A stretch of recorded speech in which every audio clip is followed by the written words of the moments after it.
주영석 기자의 뉴스 속으로. 뉴스 속으로는 예방과 치료의학도 최고, 리퍼도 최고, 시니어 어르신들에게 서울 메디칼 그룹이 최고, 서울 메디칼 그룹 제공입니다. 북한이 최근 보름 사이에 무려 5차례에 걸쳐서 집중적으로 미사일 발사를 감행하는가 하면은 이 김정은은 또 트럼프 대통령이 친서를 보내서 미사일 발사와 관련해 설명을 하고 또 사과를 하면서 미북 정상회담 개최를 희망한 것으로 나타나고 있습니다. 이처럼 요즘 이 북한 행태가 이율배반적이어서 실제 의도가 무엇인지 가늠하기가 좀 어려운 그런 상황인데요. 주영석 기자. 네, 안녕하십니까. 북한 요새 보여주는 행보 도대체 종잡을 수가 없습니다. 맞습니다. 사실 그렇죠. 이 북한이 요즘 보여주는 최근 한 몇 주 사이에 모습을 보면 두 가지 키워드로 우리가 요약할 수가 있어요. 미사일과 친서입니다. 미사일과 친서. 근데 한쪽으로는 미사일을 쏘고 다른 쪽으로는 친서를 보내는 상황. 굉장히 모순적이죠. 다중인격이에요? 네, 그렇습니다. 양립할 수가 없는 겁니다. 절대로 양립할 수 없는 미사일과 친서. 미사일은 도발을 의미하죠. 그리고 친서는 대화를 의미합니다. 이 양립할 수 없는 건데 이것을 양립시키고 있는 지금 북한의 모습이기 때문에 굉장히 지금 북한의 의도를 파악하기가 쉽지 않은 그런 상황입니다. 최근 보름 사이에, 그러니까 15일 사이에 5차례나 미사일을 발사했는데 사실 횟수를 놓고 보면 이 한 2주 동안에 5번이나 미사일을 발사했으니까 굉장히 심각한 도발이라고 볼 수가 있는 거죠. 심지어 트럼프 대통령이 김정은 위원장으로부터 받은 친서를 직접 기자들 앞에서 소개한 후에 7시간 지나서 또 미사일을 발사했어요. 그러니까 이건 참 보기 드문. 트럼프 대통령에게 김정은 위원장 본인이 직접 글을 써서 보냈는데 이러저러하다 얘기하면서 보냈는데 그리고 그걸 또 소개까지 했는데 그리고 또 미사일을 쐈다는 거 참 이해하기 어렵습니다. 통상적으로 이렇게 도발과 대화는 이렇게 또 같은 시기에 이렇게 동시에 일어나지 않기 때문에 굉장히 좀 드문 상황이고요. 그래서 참 최근 상황이 그 뭐라 그럴까요? 이 참 설명하기 어려운데 도발이라고 하기는 사실 긴장감이 제로입니다. 이 북한이 미사일 쏜다는 게 사실 좀 큰 뉴스로 와닿지도 않고 이게 뭐 미사일 쐈다는데 큰일 났나 뭐 하는 이런 생각도 별로 들지 않고 그래서 이 긴장감은 제로인데 그렇다고 또 이게 대화 국면이냐 그것도 아니고요. 대화라고 하기에는 도발을 멈추지 않고 있고 그래서 이 뭔가 좀 애매한 상황입니다. 애매한 상황이고요. 그 심지어 친서에서 미사일을 발사하는 것에 대해서 사과까지 한 것으로 나타났는데요. 트럼프 대통령의 그 표현을 보면 A small apology for testing the short range missiles. 그래서 단거리 미사일 시험에 대해서 작은 사과를 했다 이렇게 얘기했고요. This testing would stop when the exercise end. 한미 연합 훈련이 끝나면 단거리 미사일 시험도 stop 한다고 했다 이런 얘기했는데 이걸 보면 참 도대체 북한의 속이 뭔지 알 수 없고 한 가지 생각해 볼 수 있는 건 그러니까 단순하게 이거를 우리가 바라봐서는 안 될 것 같다는 거예요. 분명히 뭔가가 있는 것 같고요. 북한의 속내에 또 김정은 위원장 속내에는 무언가가 있는 것이고 단순히 그냥 도발한다. 이렇게 그렇게만 그러니까 겉으로 보이는 것만 보고 그렇게 평가할 수는 없는. 그래서 그 뭐가 있을까 한번 우리가 들여다볼 필요가 있지 않을까 싶습니다. 그동안 북한이 미사일을 쐈던 거를 한번 더듬어서 보면은 우리는 절대로 물러나지 않겠다 이런 강경함을 보일 때 이제 미사일을 그렇죠. 한 번씩 쐈거든요. 근데 트럼프 대통령한테 보낸 친서를 보면 단거리 미사일 발사해서 미안하다. 또 이렇게 얘기를 하잖아요. 그렇죠. 도대체 미사일 왜 쏜 거예요? 이럴 거면? 그렇습니다. 참 이해가 안 가는 상황이죠. 미안하다고 사과를 뭐 스몰 어폴로지라고 했는데 뭐 구체적인 그 표현이야 당연히 트럼프 대통령이 공개를 안 하니까 알 수 없지만 트럼프 대통령이 스몰 어폴로지로 받아들일 정도의 표현까지 할 정도라면 그럼 굳이 그렇게까지 할 걸 왜 발사했냐 생각을 할 수밖에 없는데 그래서 앞서 말씀드린 대로 이걸 고지고대로 보면 안 될 것 같아요. 그래서 상당한 의도가 깔려 있는 도발이다 이렇게 좀 볼 필요가 있을 것 같습니다. 그래서 전문가들 한국이나 미국의 이 전문가들이 좀 분석하는 내용들을 보면 몇 가지로 좀 요약할 수 있는데 일단 우리가 이번 그 보름 동안에 5차례에 미사일을 발사한 것을 우리가 생각해 볼 때 그리고 이 친서와 결부시켜서 생각해 볼 때 몇 가지 우리가 생각할 수 있는 것이 첫 번째 북한이 절대로 파국을 원치 않는다는 점. 그러니까 미사일을 쏘고 있지만 단거리에만 그치고 있고 이게 물론 이제 단거리지만 탄도미사일이기 때문에 유엔의 대북 제재 결의 위반이다 하는 그런 시비는 분명히 붙을 수가 있어요. 그런 논란이 있을 수 있지만 적어도 트럼프 대통령과 김정은 위원장이 직접 만나서 대화를 하면서 이 약속한 부분 장거리 미사일 ICBM은 절대로 쏘지 않겠다는 그 약속은 지금 지키고 있어요. 그러니까 김정은이 트럼프 대통령에게 직접 자기 입으로 한 약속은 지키고 있다는 거죠. 그래서 트럼프 대통령 입장에서도 김정은이 나와의 약속을 깼다고 볼 수 없다. 계속 지금 그 얘기를 하고 있는 거고요.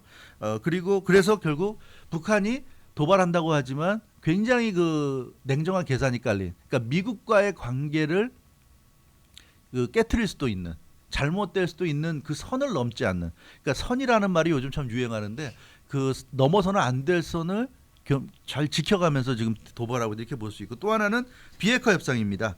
도발을 하고 있다고 우리가 표현하지만 지금 협상의 끈도 놓지 않고 있는 모습인데 모습을 보내서 트럼프 대통령과 지금 적극적으로 소통하고 있어요. 그 내용을 보면, 트럼프 대통령이 소개한 내용을 보면 이 한미 그 군사 훈련이 끝나는 대로 미국 고위급 그 비핵화 실무 협상을 하겠다. 즉 그런 얘기를 지금 하고 있고, 그리고 이제 정상회담도 3차 미북 정상회담도 원한다는 것을 좀 보여주고 있다. 그래서 지금 이렇게 미사일을 쏘고 있지만 이게 이제 비핵화 협상을 깨겠다, 비핵화 협상을 안 하겠다, 이렇게 볼 수는 없다는 얘기고요. 그리고 그래서 이 전문가들 얘기는 내부 결속력일 가능성이 상당히 높다. 그래서 이 지금 현재 북한이 저지르고 있는 도발은 어떤 한국에 대한, 뭐 공개적으로는 미국을 비난할 수는 없으니까 한국을 주로 지금 비난하고 있는데, 한국에 대한 불만이 높다기보다는 그거는 이제 하나의 명분이고 내부 결속이 아니겠는가, 이렇게 지금 보고 있습니다. 한미연합훈련이라는 게 사실은 훈련이라는 타이틀을 갖고 있고, 한국의 입장에서 볼 때는 아니 한국군과 미군이 뭐 훈련하는데 그게 뭐 대수라고 저렇게 난리를 치나, 이런 생각할 수 있지만 사실은 훈련을 하게 되면 한국군과 미군이 대규모로 군사이동을 합니다. 요즘 시대에는 뭐 인공위성도 발달해 있고 이 감시체계가 확실하기 때문에 대규모 군사이동을 몰래 할 수가 없어요. 그래서 유일하게 대규모 군사이동을 대놓고 할 수 있는 시기가 군사훈련 시기입니다. 그렇기 때문에 어디에서든 어떤 특정 국가들끼리 함께 합동 군사훈련 한다 그러면 그 지역은 긴장에 빠질 수밖에 없는 거예요. 그렇게 훈련을 명목으로 군사를 이동했다가 갑자기 공격을 할 수도 있는 거기 때문에, 그래서 이 북한이 항상 그 한미 연합훈련이 벌어질 때는 긴장에 빠져든다는 거. 그런 점에서 볼 때 이 지금 비핵화한다고 그러지 한미 연합훈련 하는 것도 속수무책으로 있지. 그러니까 북한 군부에서의 어떤 강경파들이 불만을 나타낼 수 있다는 거죠. 그래서 김정은 입장에서도 이 북한 강경파들, 군부의 강경파들을 좀 달랠 필요가 있다. 그런 차원에서 이런 그 내부 결속용 차원의 이 도발을 하고, 그러나 또 이것이 혹시라도 미국과의 관계에서 문제를 일으킬 수도 있기 때문에 친서를 보내서 트럼프 대통령에게는 충분한 설명을 하는 뭐 이런 상황을 하고 있지 않은가. 그렇기 때문에 지금 북한 입장에서는 미국을 비난할 수는 없기 때문에, 미국을 비난하다가 잘못하면 아예 협상 자체가 그 시작도 하기 전에 깨질 수도 있으니까 결국 한국에 대한 비난으로 간다. 만만한, 일단은 북한 입장에서 볼 때는 미국보다는 한국, 그래서 내부 결속용으로 한국을 비난하면서 이런 그 도발을 하고 있다. 이것이 지금 분석인 것 같아요. 근데 김정은이가 머리를 많이 잘 쓰고 있는 거죠. 그렇죠. 트럼프 대통령이 살살 꼬셔가면서 자기들 연습할 거, 저 미사일 쏠 거 다 쏘면서 훈련하고, 그 다음에 자기네들의 미사일 개발 완전히 완성시키고, 뭐 그냥 그러면서 그냥 트럼프 대통령에게는 걱정하지 마라, 미안해, 이건 뭐 니들 군사 훈련하니까 우리가 하는 거니까 그것만 끝나면 또 얘기합시다. 여기 뭐 완전히 트럼프 대통령이 말려들고 있는 거죠, 뭐. 그리고 지금 군사 훈련이라는 게 지금 정말 뭐 미국에서 뭐 몇천 명이 지금 가고 그러는 게 아니라 이게 완전히 시뮬레이션 지금 훈련이거든요. 그러니까 무슨 뭐 이렇게 지금 뭐 이 얘기하는 것 자체에 저는 그런 생각이 들어요. 아, 이거 김정은이 손에 놀아를 하고 있구나라는, 저는 솔직히 말해서 그런 생각밖에 안 들어요. 네, 이 트럼프 대통령이. 그 시뮬레이션 훈련이 물론 이제 주가 되지만 이 훈련할 때 한국 그 뭐 부산항이나 이런데 그 미국의 그 항공모함 같은 게 와 있고, 이제 그런 거는 자세하게 이제 얘기는 안 돼 있지만 뭐 잠수함이라든가 이런 게 와 있으니까 사실은 뭐 북한이 위협을 전혀 안 느낄 정도로 컴퓨터상으로 시뮬레이션만 하고 끝낸다. 단순히 그렇게 보기는 좀 어렵고요. 그러나 어찌됐건 간에 중요한 것은 이 최근 보름 사이에 5차례에 걸쳐서 지금 미사일을 발사했단 말이에요. 그러니까 이게 단순한 도발이라고 보기에는 횟수도 많고, 그래서 이게 물론 도발의 의미도 있겠지만 내부 결속하고 그런 의미의 도발도 있지만 시험을 하고 있다. 그것은 친서에서도 테스트란 표현이 나오잖아요. 트럼프 대통령이 계속 테스트라고 표현하고 있는데 결국 이건 미사일을 테스트하고 있다. 그러니까 미사일을 개량하고 있는 것으로 보인다는 얘기고요. 전문가들 얘기는 북한이 신형 미사일을 지금 완성하는 단계에 있다. 그러니까 몇 차례 더 발사가 지금 불가피하다고 보고 있습니다.